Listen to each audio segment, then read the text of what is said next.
네,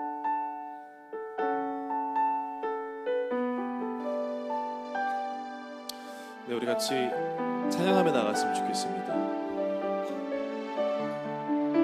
주 사랑이 나를 숨쉬게 해. 주 사랑이 나를 숨쉬게 해. 세상 그 어떤 어려움 속에도 주 은혜로 나를 돌보시며 세상 끝날까지 지켜주시네. 주 사랑이 나를 이끄시네. 주 사랑이 나를 이끄시네. 내가 갈 수 없는 그곳으로 주의 사랑 나를 붙드시며 세상 끝날까지 인도하시네. 주님만이 내 아픔 아시며 주님만이 내 맘 어루만지네. 어느 누구도 나를 향하시 주님의 사랑을 끊을 수 없네. 주님만이 내 능력이시며 주님만이 나의 구원이시네. 어느 누구도 나를 향하시 주님의 사랑을 끊을 수 없네. 주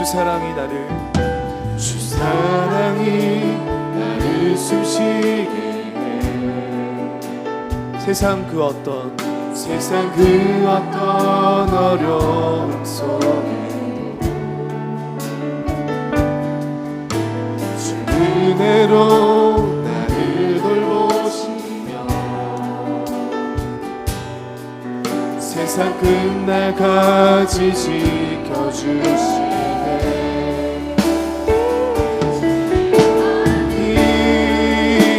내 아픔 아시며 주님만이 내 맘 어루만지네. 어느 누구도 나를 향하시 주님의 사랑이 끊을 수 없네.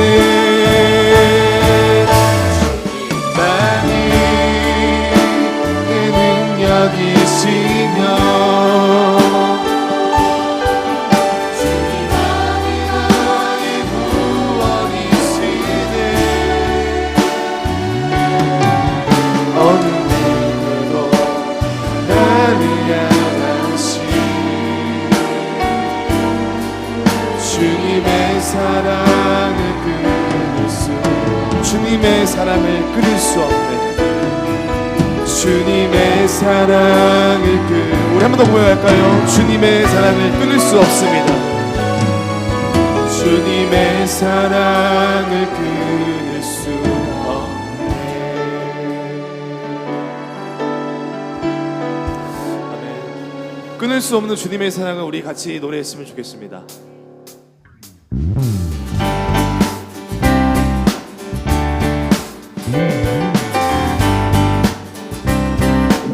주 이름 높이며 주의 이름 높이며 주를 찬양하나니 나를 구하러 오신 주를 기뻐하나니 하늘 영광 버리고 하늘 영광 버리고 십자가를 지시고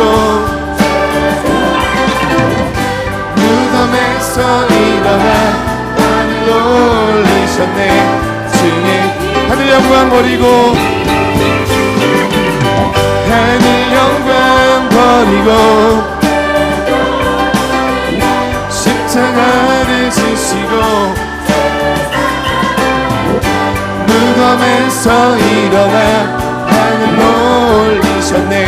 주의 이름 높이 주 이름 높이며 주의 이름 높이며 주를 찬양합니다. 주를 찬양하나니 나를 구하러 오신 주를 한 번 더 노래 부를까요? 주의 이름 높이며 주의 이름 높이며 내 영혼이 깨어 주님을 찬양합니다. 주를 찬양하나니 나를 구하러 오신 주를 기뻐하나이다. 하늘 영광 버리고 십자가를 지시고 무덤에서 일어나 하늘로 올리셨네. 주의 하늘 영광 버리고 하늘 영광 버리고 십자가를 지시고 무덤에서 일어나 하늘로 올리셨네. 우리 목소리로 한번 찬양해볼까요? 하늘 영광 버리고 영광 버리고 십자가를 지시고 무덤에서 일어나 하늘로 올리셨네. 주의 이름 높이니 마지막으로 하늘 영광 버리고 십자가를 지시고 무덤에서 일어나 하늘로 올리셨네. 주의 이름 높이니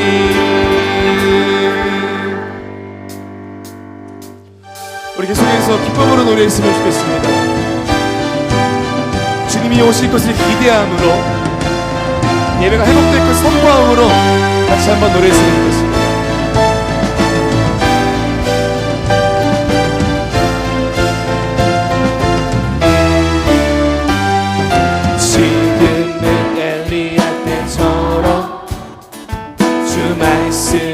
선포되고 또 주의 종 모세의 때와 같이 언약이 성취되네. 비록 전쟁과 기근과 비판 환난 날이 다가와도 우리는 광야에 외치는 소리 주의 길을 예비하라. 주님 구름 타시고 나팔 불 때에 다시 오시네. 모두 외치세 은혜의 하나님 시온에서 구원이 일어난 또 에스겔의 환상처럼 마른 뼈가 살아나며 또 주의 종 다윗의 때와 같이 예배가 회복되네. 추수할 때가 이르러 그 반은 이어졌네. 추수할 일꾼 되어 선포하니 주님 구름 타시고 나팔 불 때에 다시 오시네. 외치세 은혜의 하나님 시온에서 보라주님 구름 타시고 구름 타시고 나팔 불 때에 다시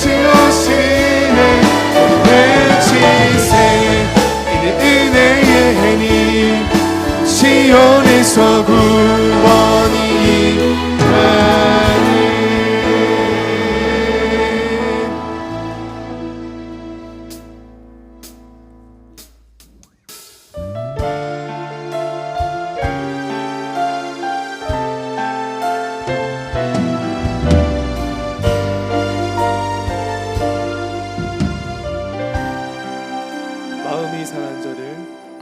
마음이 상한 자를 고치시는 주님, 하늘의 아버지 날 주관하소서.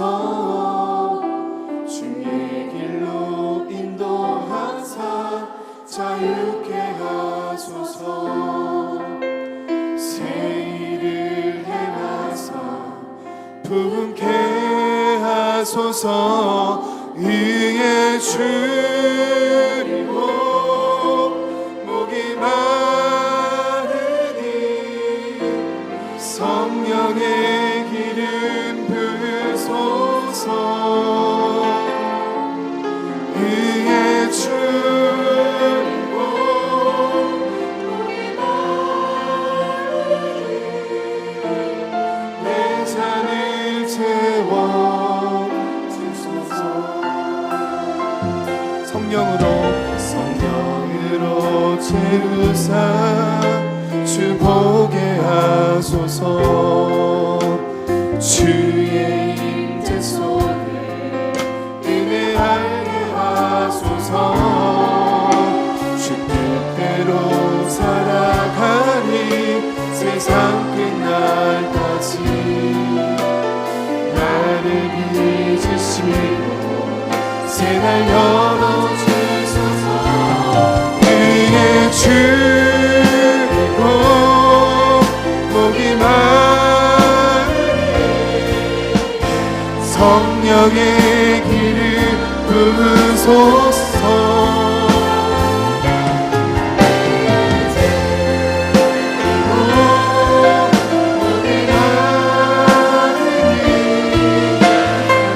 마음을 다해 한 번 더 노래했으면 좋겠습니다.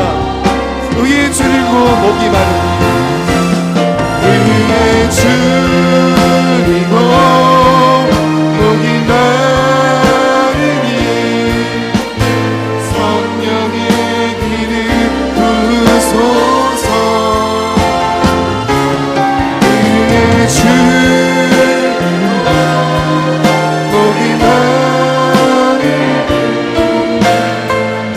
잔을 채워주소서. 내 잔을 채워주소서. 내 잔을 채워주소서.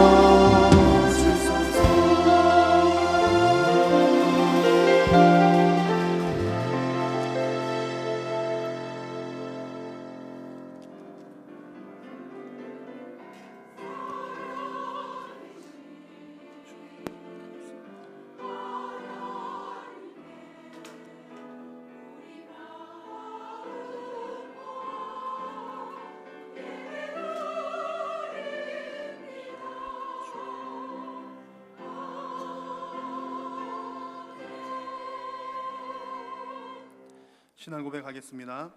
나는 전능하신 아버지 하나님 전지의 창조주를 믿습니다. 나는 그의 유일하신 아들 우리 주 예수 그리스도를 믿습니다.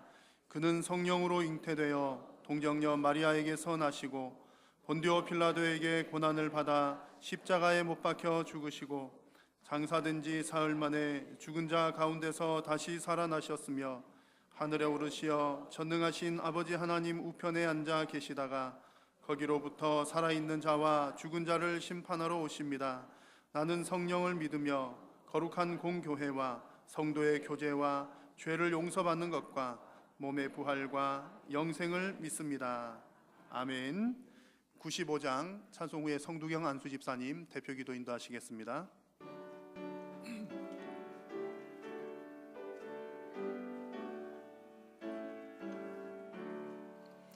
나의 기쁨 나의 소망 되시며 나의 생명이 되신 주 밤낮 불러서 찬송을 드려도 늘 아신 마음 뿐일세. 나의 사모하는 선한 목자는 어느 꽃다운 동산에 양의 무리와 늘 함께 가셔서 기쁨을 함께 하실까. 길도 없이 놓친 넓은 들에서 갈 길 못 찾아 애쓰며 이리저리로 헤매는 내 모양 저 원수 조롱하도다. 주의 자비롭고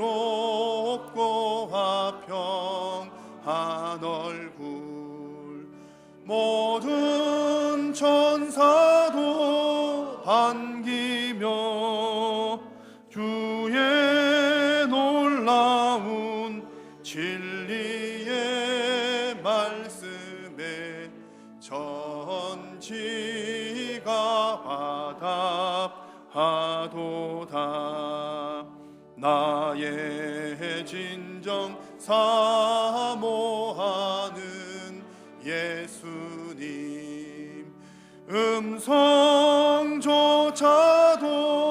반갑고 나의 생명과 나의 참 소망은 오직 주 예수 뿐일세. 아멘.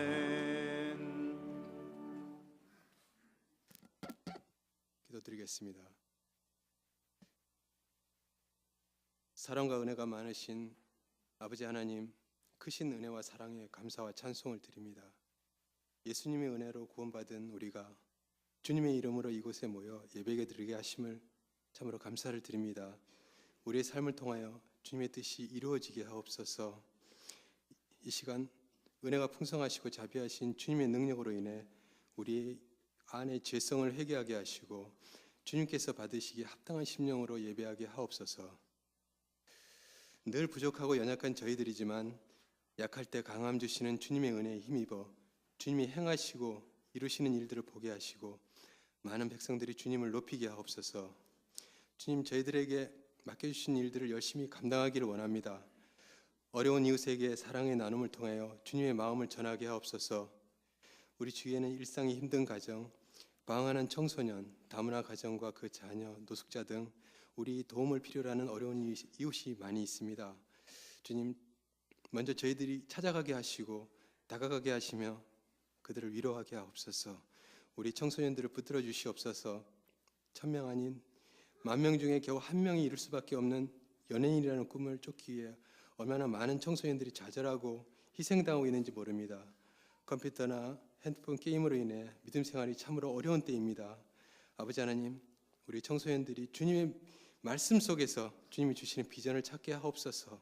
또한 이러한 기구들이 오히려 이후에는 더욱더 큰 주님의 나라가 임하는 도구로 쓰여질 수 있도록 이끌어 주시옵소서. 아버지 하나님, 분단 반세기 이 민족을 불쌍히 여겨 주시옵소서. 갈라진 민족이 하나 되게 하시되 복음으로 하나 되게 하시고 열방이 부러워하는 주님께서 함께 하시는 복음의 성지가 되게 하옵소서. 대통령과 위정자들이 주님을 두려워하며 이 나라를 잘 이끌어가기를 원합니다. 그래야 정치와 경제가 튼튼하여 안심하고 주님이 주시는 평안을 마음껏 누리며 살아가는 국민이 되기를 원합니다. 우리 교회가 세운 올해 목회 계획들이 잘 이루어지게 하옵소서. 우리는 제자입니다라는 표어를 정하고 온 성도가 한 마음 한 믿음으로 성경을 배우며 주님을 알아가며 제자로서의 삶을 살아가기를 다짐하는 목표가 잘 이루어지길 원합니다. 이를 통하여 주님 보시기에 아름다운 교회가 되게 하시고 세상 사람들이 오고 싶어하는 교회가 되게 하옵소서. 특히 3월 8일부터 시작되는 말씀 사경을 통해 우리 한일교회가 지난 40년 동안의 복음의 역사를 돌아보게 하시고 이후에 한일교회 주시는 주님의 원대한 비전을 찾게 하옵소서. 저희들이 주님을 향한 기도가 주님께서 기뻐하시는 향기가 되어 보다 많은 주님의 자녀들이 주님 앞으로 나오는 놀라운 부흥의 역사가 일어나게 하옵소서. 이 시간 단위에 서신 말씀을 전하시는 우리 사자 목사님, 언제나 주님께서 강하게 붙들어 주시고 말씀 듣는 저희들에게 은혜가 넘치는 시간이 되게 하옵소서.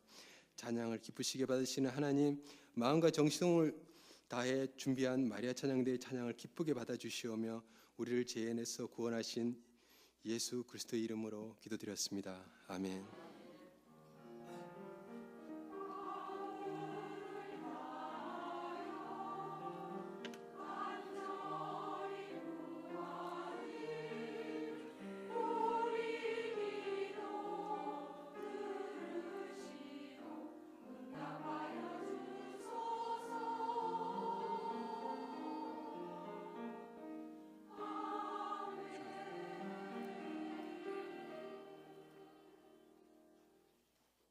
하나님의 말씀은 신약성경 누가복음 17장 11절에서 19절까지의 말씀입니다.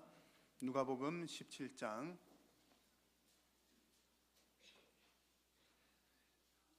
11절에서 19절 말씀을 한 절씩 교독을 하겠습니다. 예수께서 예루살렘으로 가실 때에 사마리아와 갈릴리 사이로 지나가시다가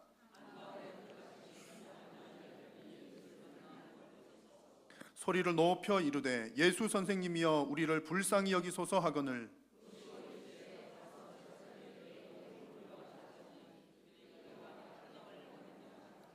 그 중에 한 사람이 자기가 낳은 것을 보고 큰 소리로 하나님께 영광을 돌리며 돌아와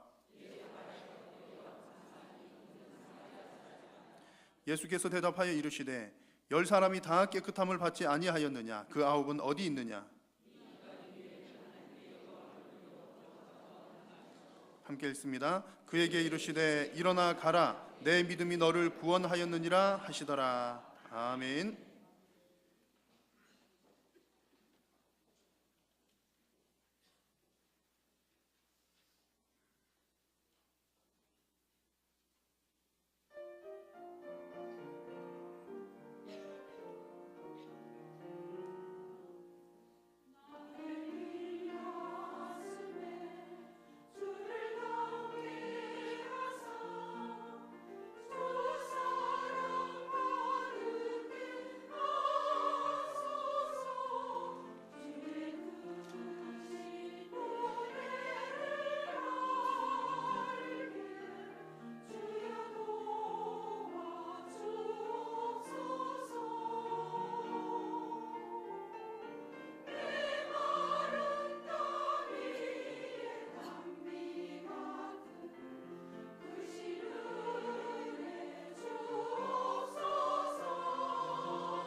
아멘, 아멘.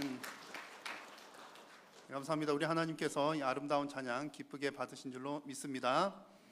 이 시간에는 지난 1월 24일부터 단기 선교를 다녀온 우리 청년부에서 단기 선교 보고 및 또 특송하는 시간을 갖도록 하겠습니다. 이 선교 보고가 끝난 후에 강사물 목사님 통해서 은혜의 말씀 받겠습니다.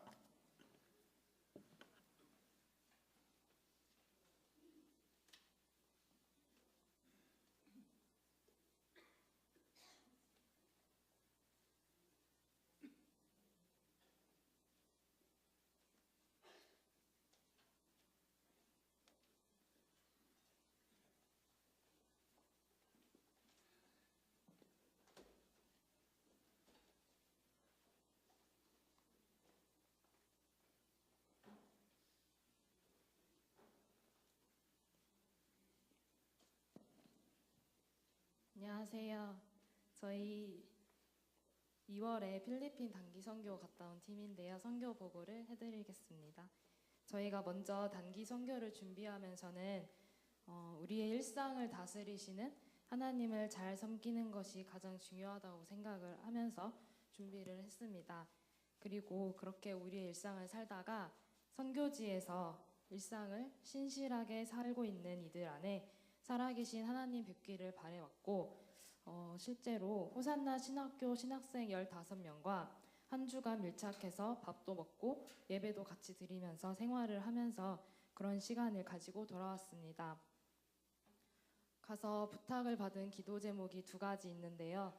첫 번째는 SFC 국제 컨퍼런스, 그리고 두 번째는 초등학교 건축입니다. 첫 번째 SFC 국제 컨퍼런스 관련된 기도 제목은 이 SFC 국제 컨퍼런스는 SFC에서 경년으로 진행하는 수련회라고 해요. 그런데 올 여름에 있고, 그래서 이 필리핀 신학생들이 참여해서 은혜를 받고 또 새로운 리더들이 잘 세워질 수 있도록, 그리고 재정을 비롯해서 그 필요도 채워주시기를 같이 기도 부탁을 해주셨고요. 두 번째 기도 제목은 그 일로일로에 계신 선교사님들이 유치원을 세우셨어요. 그래서 유치원생들에게 복음을 전하고 있는데, 필리핀이라는 나라가 국교가 가톨릭이에요. 그래서 그렇게 유치원에서 기독교 복음을 받아들이고 교육을 받고 난 아이들이 초등학교에 가서 다시 가톨릭으로 돌아가는 경우가 굉장히 많다고 합니다. 그래서 기독교 초등학교를 지금 건축 중이라고 하세요.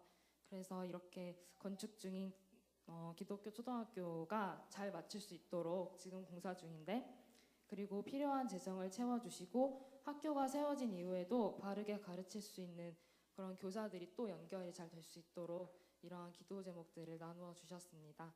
저희는 이렇게 갔다 왔고요. 저희 이제 특송으로 영상 먼저 보여드리고 특송 들려드리겠습니다.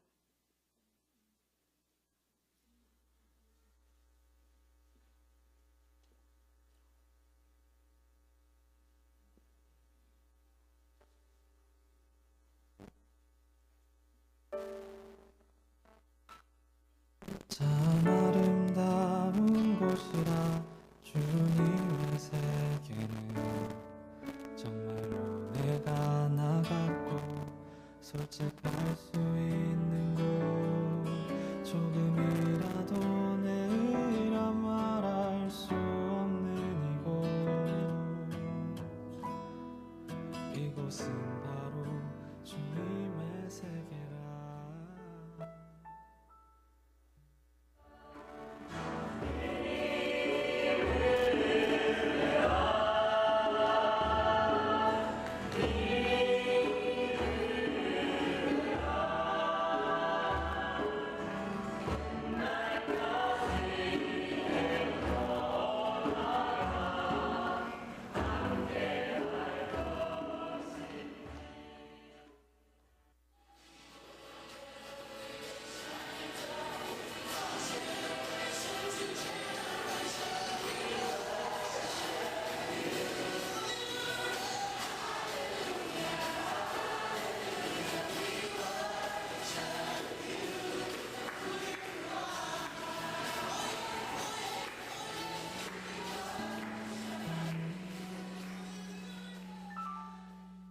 세상은 항상 말하네 그 길이 아니라고. 꼭 뛰고은 길이 있는데 왜 힘들게 사냐고. 단순한 선택조차 내게 버겁기만 한 곳.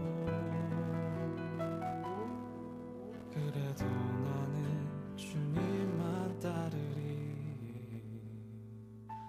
참 아름다워라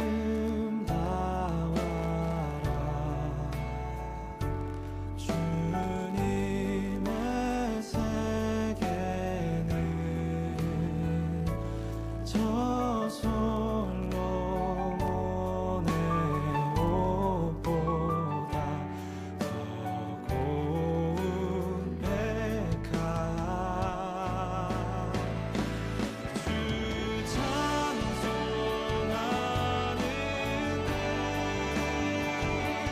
저 맑은 새소리 내 아버지의 지으신 그 솜씨 깊도다.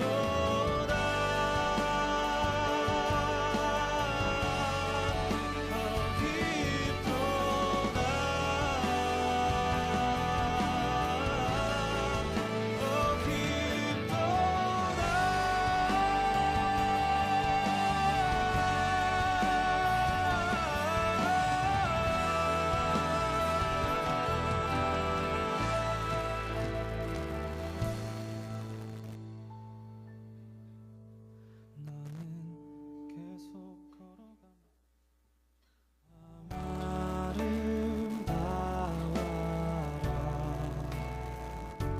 주님의 세계는 저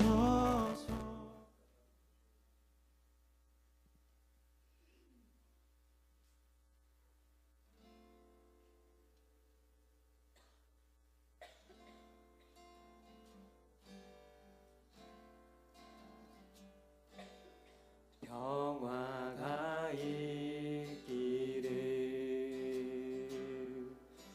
평화가 있기를 너희 안에 하늘의 평화가 깃들어 있기를 평화가 있기를 평화가 있기를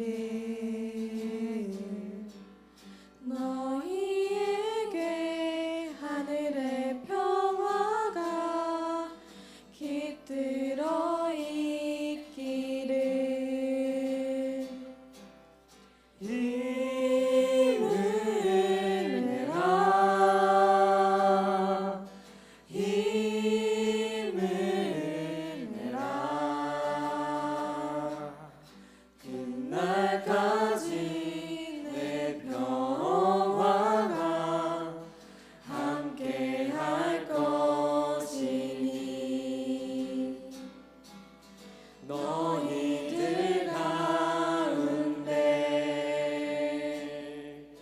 깃든 평화는 죽음의 능력보다도 크고 깊으니 힘을 내라 힘을 내라 끝날까지 내 평화가 함께할 것이니 해 뜨는 곳에서 저무는 곳까지 너희 안에 깃든 참 평화를 널리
저희들이 필리핀에 단기 선교에 갔을 때 지금 이 찬양이 평화가 있기를이라는 찬양인데요.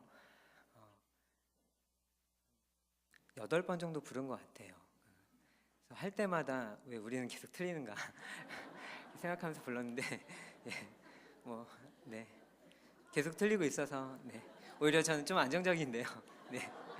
예, 또 사랑하는 우리 다음 세대 친구들이 부른 거니까 또 마음에 또 평화를 잘 누리시고 기쁨으로 받으셨으면 좋겠습니다. 혹시 뮤지컬 중에서 루나틱이라는 뮤지컬 보신 분 계신가요? 루나틱이라는 뮤지컬 보신 분이 안 계시군요. 제가 이렇게 말씀드린 다음에 보진 않으실 거죠? 왜냐하면 제가 지금 얘기를 해야 되는데요. 이 얘기를 하고 나면 보는 게 의미가 없어지기 때문에 그냥 안 보시는 걸 추천하겠습니다. 루나틱이라는 뮤지컬을 봤는데요.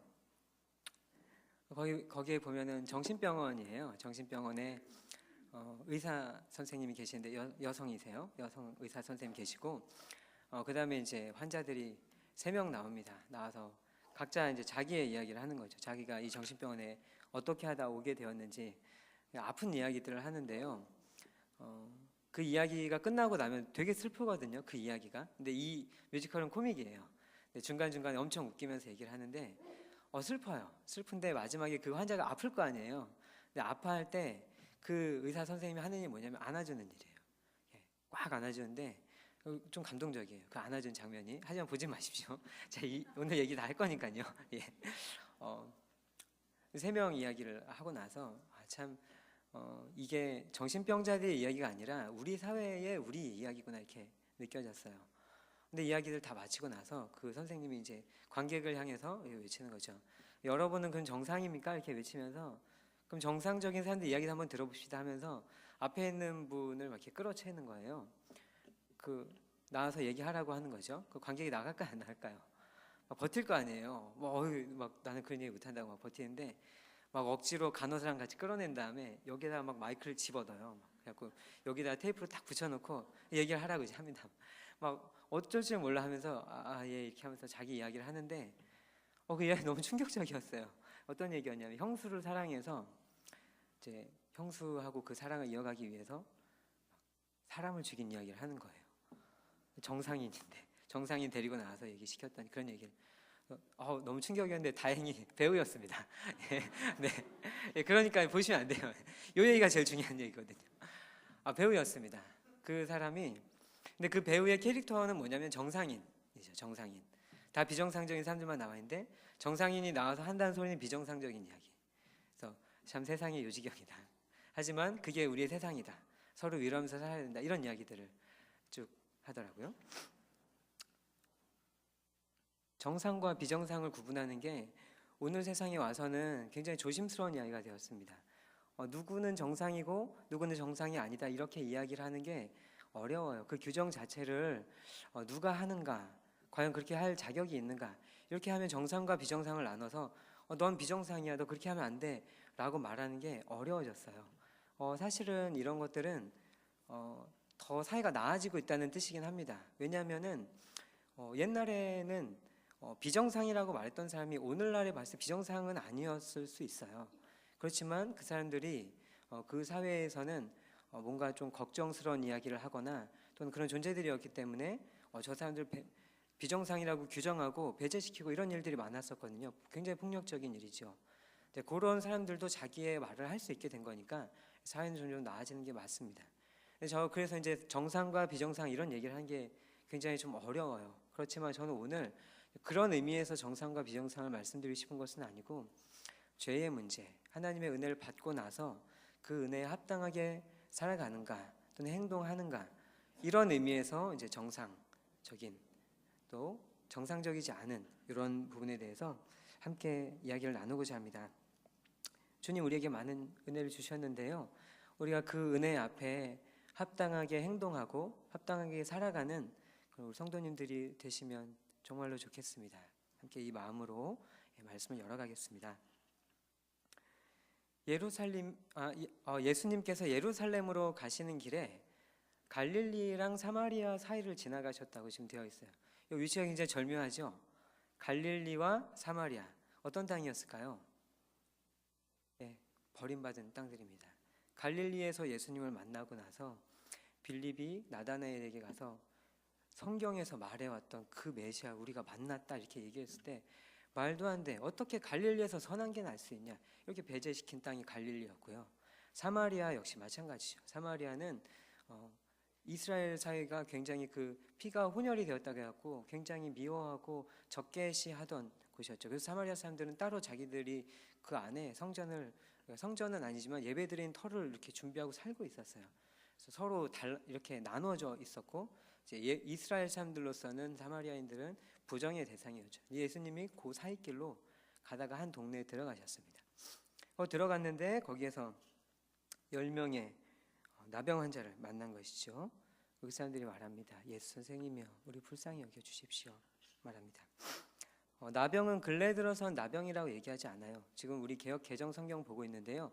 이 앞에 개역 성경 거기 37년에 번역된 성경이었습니다. 개역 성경에 보면은 뭐라고 나오죠? 나병 환자가 문둥병자라고 나오죠. 근데 왜 그 말 안 씁니까? 그 말이 이제 욕으로 쓰이거든요. 그래서 더 이상 그 말을 쓰는 것이 그 사람들을 이제 반영하지 않는 것이기 때문에 나병 환자 이렇게 불렀는데 최근에는 나병 환자들이라는 말도 이제는 싫어해요. 그래서 이제 한센병이라고 부릅니다. 나병이라고 부르지 않고 어쨌든 지금 우리가 번역된 성경에는 한센병이라고 나오지 않고 나병이라고 나옵니다. 나병에 걸리면은 우리가 알고 있는 그런 이제 막 도토리만한 결절들이 얼굴에 막 생긴다든지 손이나 발가락이나 이런 관절들이 녹아가지고 떨어진다든지 이런 일이 벌어진다고 합니다. 그리고 피부가 막 이렇게 탈색돼가지고 하얀 점들이 생겨나고 또 이제 통증이 없으니까 아픈 줄 모르고 그러면 이제 피부가 썩거나 이런 일이 생긴다고 하죠. 이제 성경에는 한센병을 비롯해서 대체로 피부병들은 다 나병으로 그냥 분류를 했어요. 그래서 나병이 걸린 사람들은 부정하게 되죠.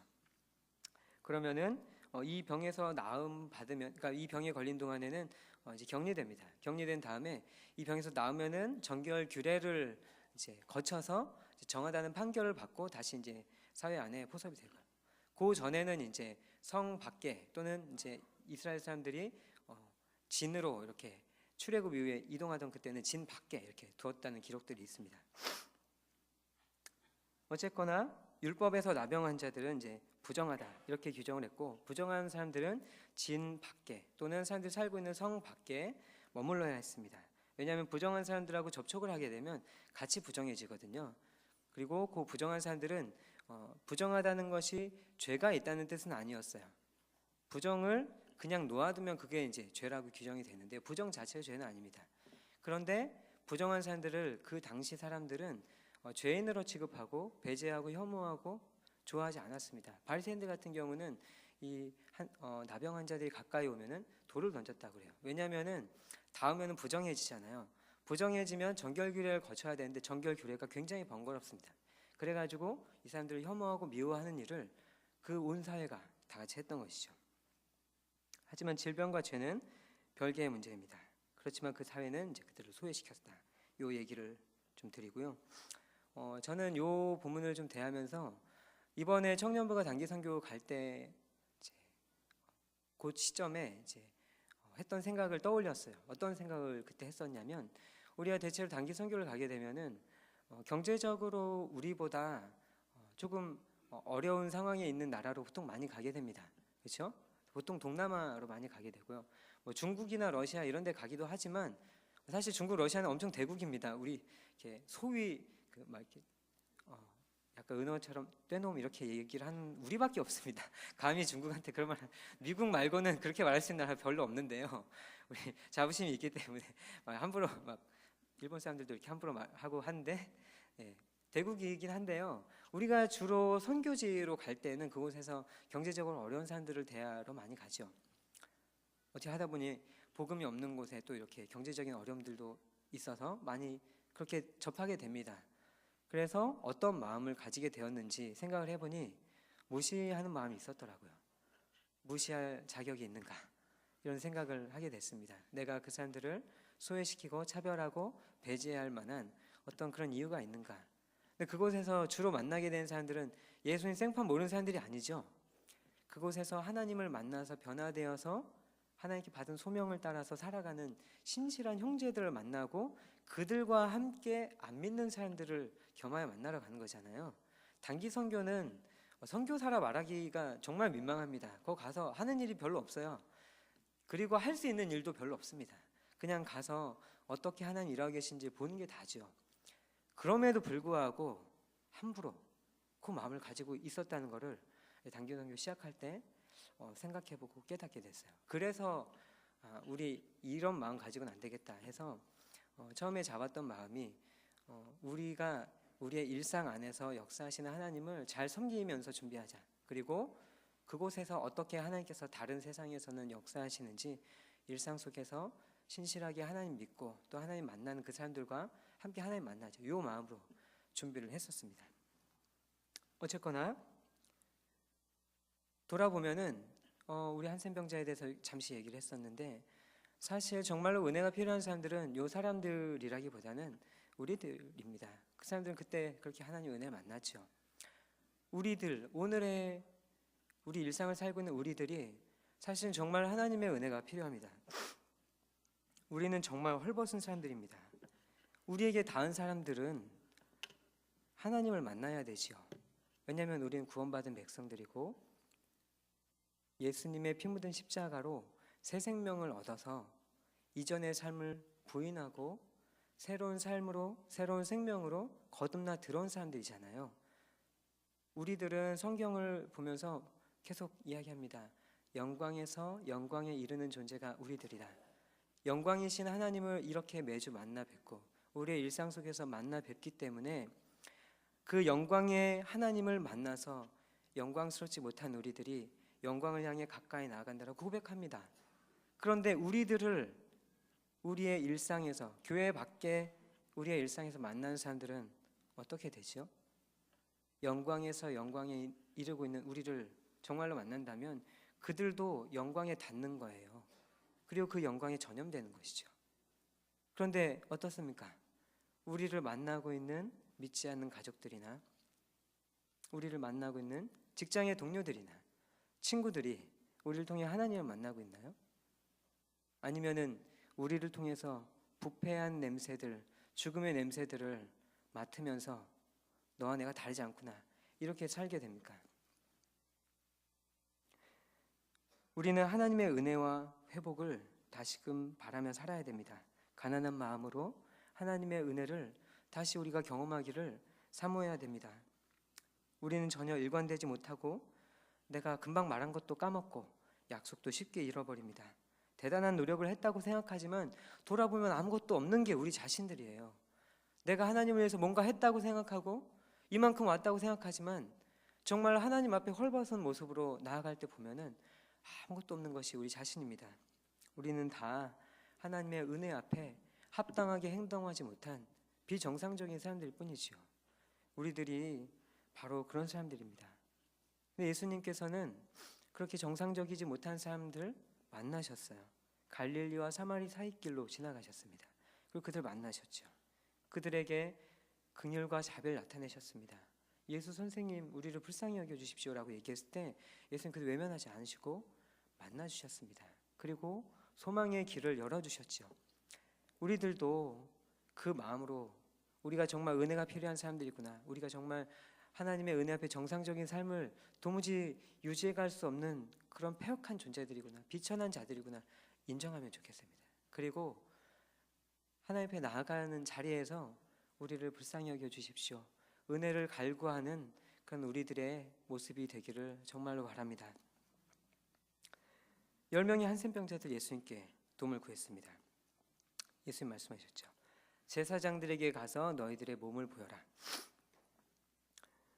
한센병자가 제사장에게 가는 이유는 딱 한 가지입니다. 다 나서서 나 다 나섰습니다 확인하러 가는 거예요. 그 판결을 누가 내려주냐면 제사장들이 내려줬거든요. 그 판결을 받으러 간 것뿐입니다. 근데 이 사람들이 지금 안 나섰잖아요. 안 나섰는데 예수님이 가라고 이렇게 얘기를 해줘서 어차피 답도 안 나오는 인생인데 믿고 가보자고 가는 길에 보니까 가다가 나섰습니다. 가다가 나섰습니다. 근데 요 가다가라는 말을 원어의 의미로 보면 어떻게 되냐면 금방 가다 보니까 금방 나섰다 이런 뜻이라고 해요. 그러니까 가라 해서 가보자. 답도 없는데 가보자 하고 가다 보니 금방 보니까 나선 거예요. 출발하고 얼마 안 돼서 나선 겁니다. 우리 15절과 16절을 같이 한번 읽어볼까요? 15절 16절 같이 읽어봅시다. 시작. 그 중에 한 사람이 자기가 나은 것을 보고 큰 소리로 하나님께 영광을 돌리며 돌아와 예수의 발 앞에 엎드려 감사하니 그는 사마리아인이라. 아멘. 길 가다 10사람이 나왔습니다. 한 사람이 자기 나은 걸 보고 큰 소리로 하나님께 영광을 돌리면서 돌아왔습니다. 다시 짚어봅시다. 10명의 사람의 한센병자들이 있었고 그 사람들은 유대인과 사마리아 사람이 섞여 있는 거예요. 어떻게 우리는 이걸 알 수 있죠? 왜 섞여 있다라고 생각을 하죠? 예수님이 말을 하시잖아요. 돌아온 사람이 사마리아 사람밖에 없네? 이렇게 얘기를 하시잖아요. 그러니까 사마리아 사람 아닌 사람이 있다는 말이죠. 섞여 있었습니다. 비참한 상황 속에서 예수님께 자비를 구했고 예수님 자비를 베풀어 주셨습니다. 절망의 상황 속에서 소망을 만났습니다. 근데 그 중에서 딱 한 사람이 돌아왔는데 그 사람을 뭐라고 기록하고 있냐? 16절을 보니까 사마리아 사람이다 이렇게 저자는 기록하고 있습니다. 그 사람만 하나님께 돌아서 영광과 감사를 드렸죠. 이 사람들은 자기네가 어떻게 나섰는지 다 알았어요. 내가 어떻게 나왔는지 알았어요. 이게 뭔가 다른 작동이 있지 않았잖아요. 그러니까 예수님 말씀하신 대로 순종하고 금방 나섰잖아요. 그럼 왜 나선 겁니까? 순종해서 나선 거죠. 그러니까 예수님께서 치료해 주신 거죠. 은혜로 나은 거죠. 살해해야 되지 않나요? 이럴 수가. 이거 진짜 너무 놀라운 일이잖아요. 너무 놀라운 일이거든요. 제가 지금 이쪽이 되게 아파요. 이게 그저께 제 수련회 하던 날 갑자기 아프기 시작해서 안 낫거든요. 내일 병원 갈 생각인데요. 제가 하나님께 어제 정말 간절히 기도했습니다.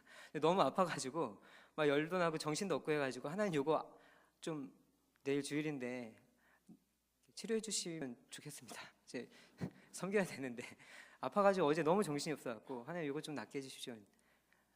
안 나섰어요. 예. 하나님이 다양한 방식으로 역사하시거든요. 언제 낫겠죠 뭐. 혹시 안 나을 수도 있는데 괜찮습니다. 살 수만 있으면 돼요. 하나님께서 불러주신 생명대로 살 수만 있으면 돼요. 근데 중요한 거는 하나님 다양한 일을 하시는데 대체로는 그냥 뿅 낫게 안 하신다고요.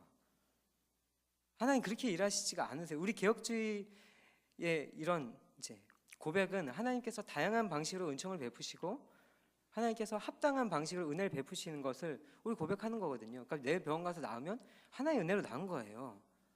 그거 병원 가서 나은 게 하나님 고쳐주신 거 누가 고치는 겁니까? 이 몸 생명 하나님 거잖아요. 저는 그거 믿습니다. 병원 가서 나을 수도 있고 안 가서 나을 수도 있지만 근데 이 상황에서 분명한 건 이거는 너무 놀랍게 낫은 거예요. 얼마나 놀랐겠어요. 이 사회에서 격리돼 본 적이 우리는 없잖아요. 격리돼 보신 적이 없으시죠? 이거로밖에 우리는 알 수는 없어요. 하지만 생각해 보면은 사람이 이렇게 사는 게 아니에요.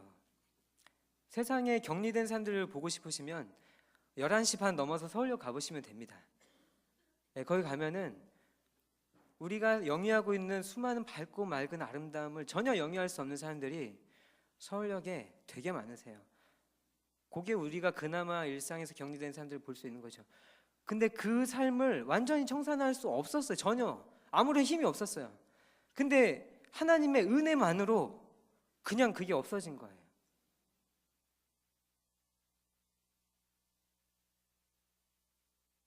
근데 그 삶은 사마리아인이었다.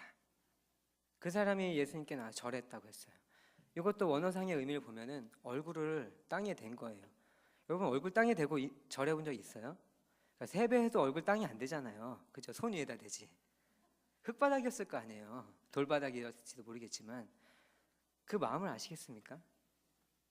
얼굴을 땅바닥에 대고 우리가 사는 삶에서 하나님께 보여드려야 될 마땅한 태도는 이런 겁니다. 얼굴을 땅에 대고 감사합니다. 사람 같지도 않은 제가 하나님 앞에 살게 해주셔서 너무너무 감사합니다. 이렇게 살아야 되는 거죠. 근데 마땅히 그 은혜를 더 잘 알고 돌아왔어야 될 그 아버는 어디 갔냐는 거죠. 그 사람들이 다 유대인이었는지 모르겠어요. 그렇지만 정황상 거긴 반드시 유대인들이 있었어요. 18절 같이 읽어봅시다. 시작.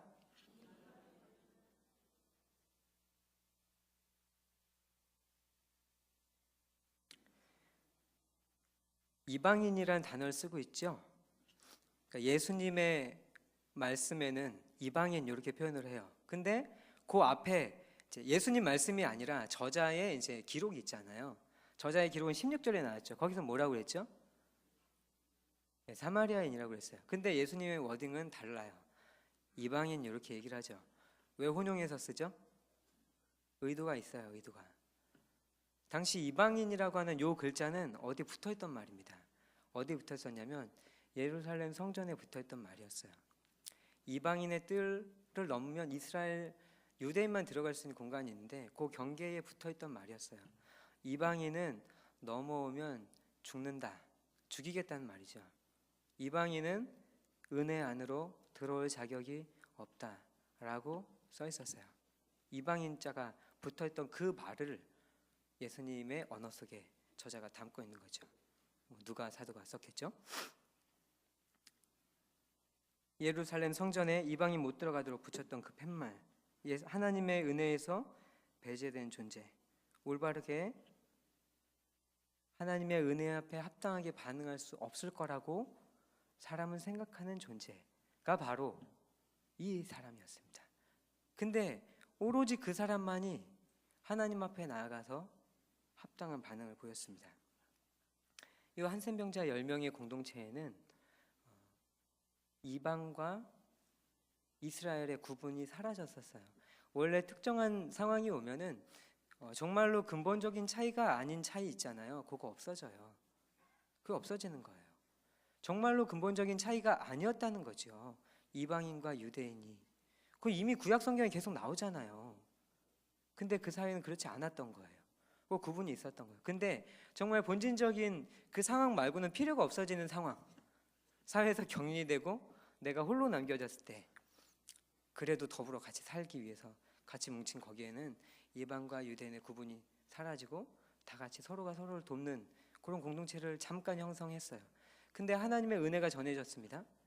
은혜 때문에 그들의 질곡이 사라졌어요. 그러고 나니까 하나님 앞에서 그 사람들의 속내가 다 드러나는 겁니다. 은혜가 어떻건 간에 별 상관없이 살았던 소위 언약의 백성들, 그 사람들의 속내가 드러나는 거죠. 궁핍과 핍절이 사라지자 그렇게 됐습니다. 예수님의 말씀, 이 이방인 외에는 하나님께 정말로 영광을 돌아온 자가 없구나, 이렇게 말씀하십니다. 하나님의 은혜 앞에 정말로 합당하게 우리가 반응해야 할 줄로 압니다. 하나님의 은혜가 우리에게 계속해서 주어집니다. 매주 하나님의 말씀을 듣고 우리 또 하나님 앞에 나아가기만 하면은 언제든지 하나님께서 우리에게 깨우침을 주시고 은혜를 베풀어 주십니다. 기도의 자리에서, 하나님께 예배드린 자리에서, 우리 또 주 안에 한 가족된 형제와 자매들을 만나는 자리에서 하나님은 우리에게 얼마든지 은혜를 베풀어 주십니다. 그런데 그 은혜 앞에 우리가 합당하지 못하게 행동한다는 것이죠. 그 9사람처럼 말입니다. 정말로 감사하며 살면 좋겠습니다. 게으름과 타성에 젖은 신앙은 하나님 앞에 절대로 합당할 수 없습니다. 우리가 정말로 하나님의 은혜 앞에 합당할 수 있기를 바라고요. 나중되었던 자들이 먼저 될 때에 부끄러워할 줄 아시기 바랍니다. 그리고 우리도 나중된 자처럼 하나님의 은혜를 열성으로 따라가는 모든 성도님들 되시면 좋겠습니다. 하이델베르그 요리문답 거기에 보면은 1문에 우리 성도님들 작년에 수요 기도 때 같이 하셨던 걸 알고 있는데, 우리의 진정한 위안이 무엇이냐 이렇게 묻습니다. 하이델베르그 제1문답 제가 한번 읽어드릴게요. 사나 죽으나 당신의 유일한 위안은 무엇입니까? 답. 사나 죽으나 나는 나의 것이 아니고 몸과 영혼이 모두 신실하신 구주 예수 그리스도의 것입니다. 주께서 보배로운 피를 흘려 나의 모든 죄값을 치러주셨고 마귀의 권세로부터 나를 자유롭게 하셨습니다. 아멘. 정말 읽기만 해도 굉장히 감동적인 내용이에요. 나 죽으나 난 나의 것이 아니고 나를 구속해 주신 하나님의 것입니다.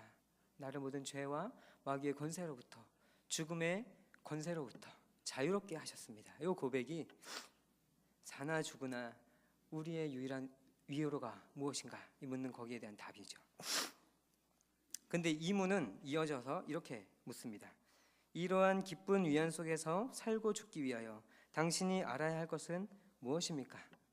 혹시 무엇인지 아시나요? 이 기쁜 위안 속에서 살고 죽기 위하여 우리가 알아야 될 사실은 무엇일까요? 세 가지를 말하는데요. 그중에 첫 번째 것만 제가 말씀드리고 싶어요. 우리 비참을 깨달아야 된다는 것이죠. 우리가 얼마나 큰 비참 속에 있었는지를 깨닫는 것이 이 위로 안에 거하는 삶이다. 우리의 비참을 깨닫는 것이 은혜이다 라고 말하고 있습니다. 우리가 과거에 당했던 비참의 깊이를 이해할수록 그 비참으로부터 우리를 꺼내와 주신 하나님의 큰 사랑을 더 많이 고백할 수 있기 때문에 우리가 얼마나 큰 비참 속에 거했었는지를 깨닫는 것이 은혜라고 하는 것이죠. 19절 같이 한번 읽어볼까요? 시작.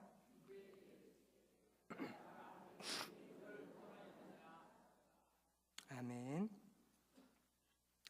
10명이 다 병에서 놓였지만 정말로 구원받은 자로 확정 판결을 받고 돌아간 사람은 이 사람밖에 없었어요. 제사장에게 갔을까요? 안 갔을까요? 다른 사람들. 그건 전 모르겠습니다. 안 써있잖아요. 갔을지도 모르죠. 왜냐하면 공인을 받아야 되니까. 갔었을 확률이 저는 없지 않다고 생각합니다. 예전에 저 어릴 때 교회 전도사님은 그냥 집으로 돌아갔을 거다. 예수님께 안 돌아오고 막 이렇게 얘기를 하셨거든요. 별로 생각을 안 해봤었는데 제사장께 돌아갔을 수도 있죠. 근데 여기 누구보다 분명한 제사장이 계시잖아요. 예수 그리스도께서 꼭 계시지 않습니까? 좀 그분께 이 한 사람은 돌아왔어요. 엎드려 절했을 때 너의 죄로부터 너 구원받았다. 이 판결을 내려줘요. 기쁘게 돌아가라고 축복의 말까지 해주십니다.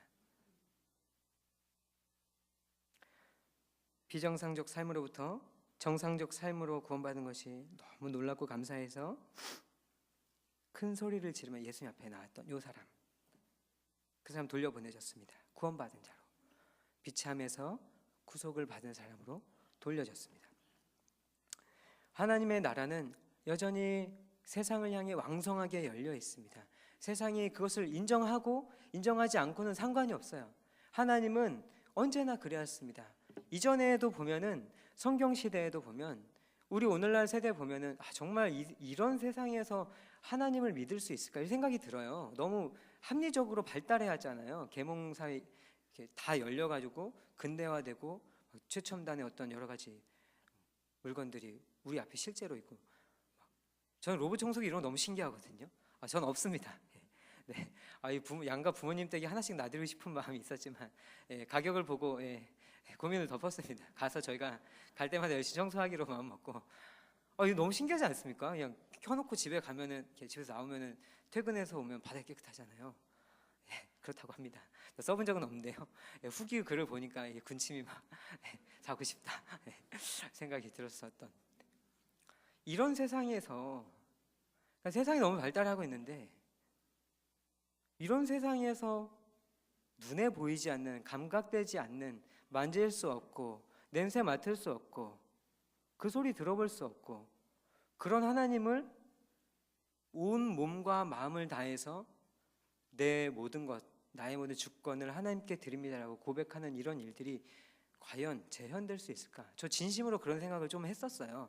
제가 사역자가 되기 전에 저 대학 전공이 철학이었는데, 철학이 전 보는 게 아니라요. 전 보는 게 아니고 엄청 생각 많이 하는 게 철학인데, 이거를 하면 할수록 여기서는 진짜 전도를 못 하겠다. 저 과에서 전도하는 게 되게 큰 그 마음에 혼자 결심인데 얘네한테는 전도를 못 하겠다 이 생각이 들었습니다. 근데 지금은 더 어렵게 느껴져요. 그런데 그거 상관없습니다. 옛날에도 그런 일들 많았어요. 지금 생각하는 모든 철학이 막 2,3천 년 전의 철학들이에요. 그거를 지금도 능가할 수 있는 철학이 안 나와요. 그러니까 이미 굉장히 사람들 똑똑했어요. 그렇지만 그때 하나님 믿는 사람들이 계속해서 왕성하게 있었죠. 하나님의 나라는 언제나 왕성하게 세상을 향해 열려 있어. 누구든지 그 은혜를 사모해서 나오면 하나님의 자녀로 받아들여집니다. 하나님의 은혜는 언제든지 열려 있고 이미 하나님의 은혜 안에 있는 우리들에게도 언제나 열려 있어서 우리들이 그냥 성령 안에 거하는 게 아니라 성령 충만을 사모하고 바라고 하나님께 가까이 나아갈 때 하나님이 이미 베풀어 주신 그 은혜를 만나게 되는 것이죠. 충만하게 우리는 얼마든지 살아갈 수 있습니다. 그런데 문제는 사람 그거 원하지 않는다는 것이죠. 사람이 그걸 원하지 않아요. 하나님은 언제든지 원해왔지만 사람은 원하지 않습니다. 문제는 이방인이 아니라 유대인이 그걸 원하지 않는다는 거예요. 문제는 비그리스도인들이 아니라 교회 생활을 영위하고 있는 우리 자신이 하나님의 은혜를 진심으로는 원하지 않는다는 거예요. 그게 정말로 우리의 아픔인 것이죠. 내가 정말 하나님 잘 믿으려고 할 때 누가 날 방해하는가? 같이 예수 믿는 사람들. 옆에 있는 사람이 정말로 하나님께 은혜 받아서 새롭게 되길 원할 때 그 사람 누가 방해했는가? 나. 지난날의 비참을 언제나 잘 기억하시기 바랍니다. 그 비참으로부터 구원해 주신 은혜를 잘 기억하기를 바랍니다. 하나님 앞에 정말로 합당하게 감사하며 살아가는 우리가 되기를 바랍니다. 함께 이제 정리하겠습니다. 누가 정상인인가?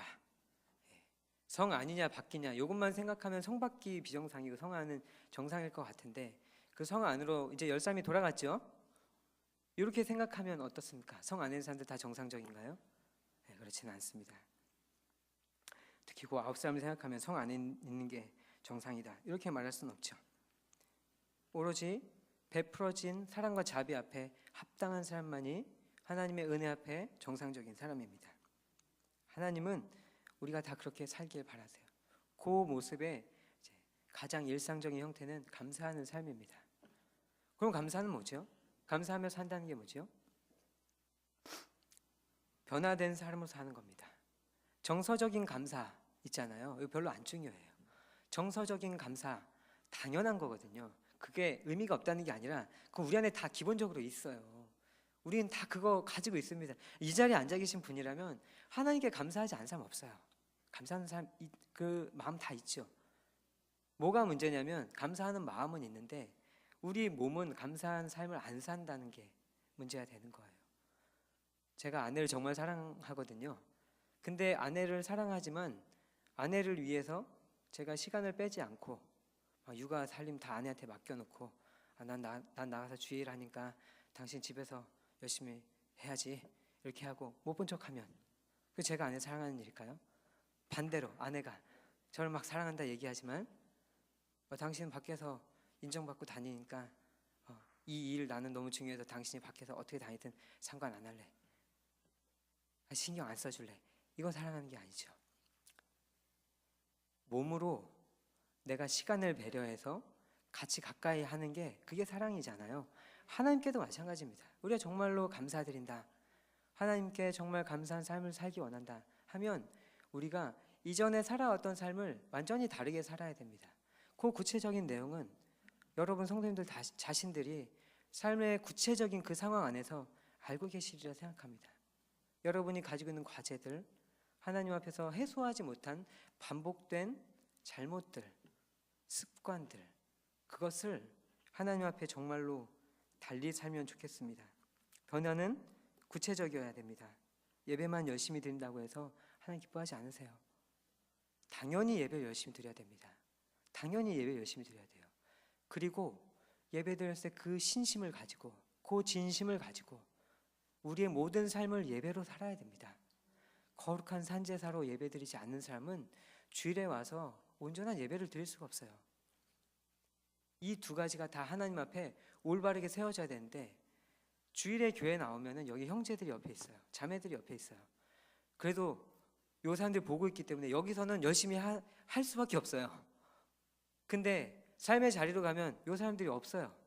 열심히 안 사는 거예요. 하지만 하나님께서는 주일에만 주님께서 다스리지 않아요.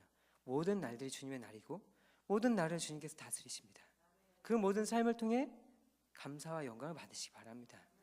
우리가 그 하나님을 섬기는 온전한 제자로, 백성으로, 성도로 하나님 앞에 우리의 삶을 살아나가기를 바랍니다. 기도하겠습니다. 하나님, 오늘 우리에게 말씀 주셔서 고맙습니다. 함께 말씀을 듣고 전하며 하나님 앞에 어떤 삶이 정상적인 삶인가, 하나님의 은혜 앞에 무엇이 합당한 삶인가 우리 다시 한번 생각해 보았습니다. 다 아는 것 같은데 왜 이 쉬운 말씀을 듣고 보면 다시 깨닫게 되는지 모르겠습니다. 우리가 부족하고 게을러 그런 것 같습니다. 하나님, 우리의 마음을 매 시간 주관하여 주시고 성령께서 함께하여 주셔서 하나님의 말씀을 기억나게 하시고 기억난 말씀을 따라 우리의 삶 살아갈 수 있게 도와주시옵소서. 우리를 통해 하나님의 복음이 세상에 분명하다라고 증언되도록 우리를 통해 역사해 주십시오. 예수님의 이름으로 기도합니다. 아멘. 찬송가 436장 찬송하겠습니다. 436장입니다.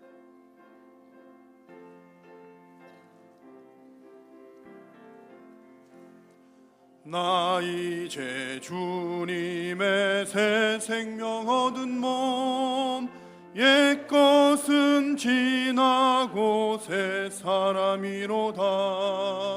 그 생명 내게 매 강같이 흐르고 그 사랑 내게서 해같이 빛난다.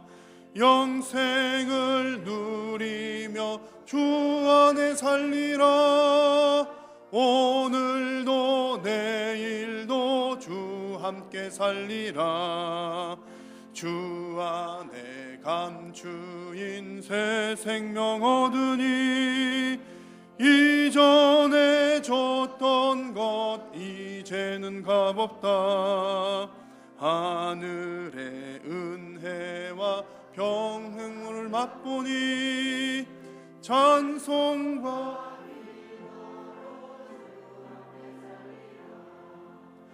영생을 누리며 주 안에 살리라. 오늘도 내일도 주 함께 살리라. 산천도 초목도 새 것이 되었고 죄인도 원수도 친구로 변한다.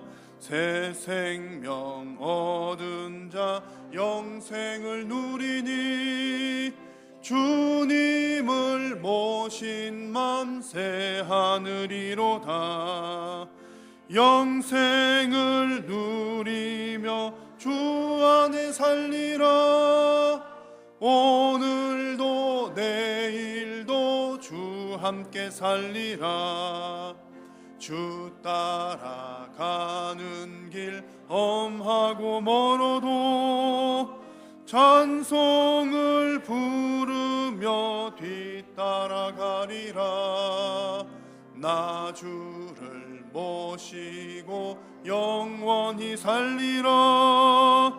날마다 섬기며 주 함께 살리라. 영생을 누리며 주 안에 살리라. 오늘도 내일도 주 함께 살리라. 할렐루야. 날마다 우리 주님과 동행하시는 여러분 되시기를 축복합니다. 우리 기념 말씀 사경회를 위해서 여러분 많이 기도해 주시기를 바라고요. 이번 주 금요일 구역장 기도회 있는 것 우리 구역장님들 잘 기억하셔서 함께 모여 주시기를 바랍니다. 오늘 예배 마친 후에는 안수집사 원래회 모임 있습니다. 토요일에는 성경 통독학교 아침 오전 9시부터 오후 6시까지 진행되는 것 기억해 주시고 혹 어제 지난 주간 못 오신 분이라도 여러분 하루라도 참여해 보시면 하루 종일 전혀 힘든 것 없습니다. 여러분 가만히 앉으셔가지고 하루 종일 성경만 읽으시기만 하면 되는 거예요. 그것도 다 이 소리가 이렇게 막 빠른 속도로 할렐루야 이렇게 하기 때문에 가만히 들으시면서 이렇게 쫙 읽으시면 오전 9시부터 6시까지 점심밥도 드립니다. 네, 많이들 오시면 좋겠고요. 이제 3월부터 개강하게 될 작은 목자 훈련원 과목들이 별지면에 잘 수록이 되어 있습니다. 참고하셔서 필요한 과목들 수강을 잘 하시면 좋겠습니다. 특별히 우리 구역장님들 교육은 이제 본래 구역장 교육을 받으시고 구역장님들을 하시는 순서이면 좋은데 이미 구역장님들 하시던 분들도 소급해서 기초 교육 과정을 진행을 하고 있습니다. 그래서 지난 3회 정도는 이제 평일에 진행을 했었고요. 또 주일에 공간 문제도 있고 해서 진행을 못 했었는데 혹시 직장 다니시는 구역장님들 또 지금까지 구역장 기초 교육 아직 못 받으신 구역장님들 또 언젠가 구역장으로 섬기기를 원하시는 분들은 구역장 기초 교육 신청을 해 주시면 되겠습니다. 나머지 광고들은 주보를 잘 참고해 주시면 되겠습니다. 기도하겠습니다. 하나님 아버지 참 고맙고 감사합니다. 오늘 주님 거룩하고 복된 주의 날을 허락하여 주시고 살아계신 우리 하나님 앞에 주님 영광 올려드리며 또한 말씀으로 또 여러 가지 성도의 아름다운 교제들로 은혜를 누리게 하시니 감사합니다. 주님 오늘 이 시간 하나님께로부터 힘 얻어서 나아가오니 한 주간의 삶도 주님 인도하여 주시고 또 주께서 허락하여 주시는 그 능력을 따라 성령님과 동행하며 믿음으로 승리하는 한 주간 되게 하여 주시옵소서. 오늘 이 시간도 주님 앞에 나오면서 귀한 물질 드리는 손길들이 싸우니 주님 받아 주시옵고 귀한 물질들이 오직 하나님 나라 영광 위하여 귀하게 쓰임받게 하여 주시옵소서. 우리 성도님들의 가정들 가운데 혹 어려움 당한 가정들 또 주님 또 간절한 기도의 제목들이 있다면 주님 들으시고 응답하여 주시고 육신의 질병들 하나님의 방법을 따라 주님의 때를 따라 반드시 응답하여 주실 줄로 믿습니다. 삶의 모든 문제들도 주님 앞에 내려놓사오니 주님 응답하여 주시옵소서. 돌아가는 발걸음 또 저들의 삶과 생업 위에 하나님께서 복을 주시고 함께 하시고 한 주간도 믿음으로 살게 하여 주시옵소서. 주께서 은혜 베풀어 주심을 믿고 감사드리오며 우리 구주 예수님의 이름으로 기도드립니다. 아멘. 여호와는 내게 복을 주시고 너를 지키시기를 원하며 여호와는 그 얼굴을 내게 비추사 은혜 베푸시기를 원하며 여호와는 그의 얼굴을 내게로 향하여 드사 평강 주시기를 원하노라. 아멘.